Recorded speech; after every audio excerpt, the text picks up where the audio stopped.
Concerns have been raised given the Delta variant's high transmissibility and ability to remain airborne for longer periods of time. According to experts from the GreenFlag Association, up to 75% of the Delta variant is being spread between public and private transport. Industrial Hygiene Specialist from Engen Garth Hunter joins me now to discuss this further. Very good evening to you, Garth. Before we get into how it's spread in cars, let's talk a little bit about how it is transferred and the fact that it's airborne for a lot longer than the previous variants we've seen.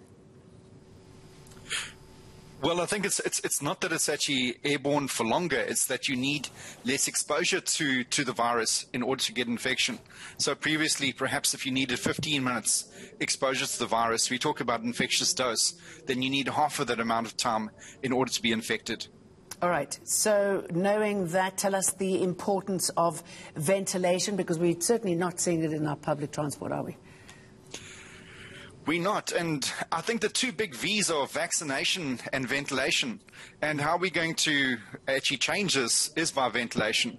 So we see that the rates of infection continue to climb, and we see all these interventions in place, but then why aren't actually we seeing then the reduction actually in numbers?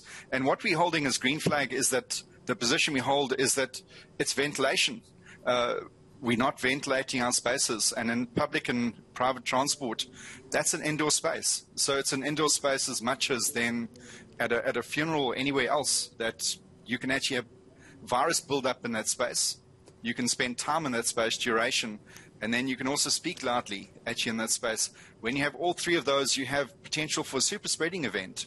And so every transport, every time you move in a vehicle, actually with other people, you have potential for a super spreading event. Yeah, I believe 75% is spread in public and private transport. But how do you convince people, other than telling them that there's a possibility you can die, that they need to abide by the rules because it's winter, people are cold? It's a good question. And Andrew Cuomo, the governor of New York, some time ago, I was listening to a video he gave, and he said, you choose COVID or death. And people were then at the time in New York complaining and said that this is problematic, and they're asking to be having to do all these things. And he said, well, you have this choice, and unfortunately it's not an easy choice, but if you're choosing actually being cold or you're choosing actually getting COVID, then rather put on an extra jersey, put on a beanie, whatever you need to actually not to get cold, rather than actually getting COVID. And so, but I think that the problem comes is the public messaging hasn't been there.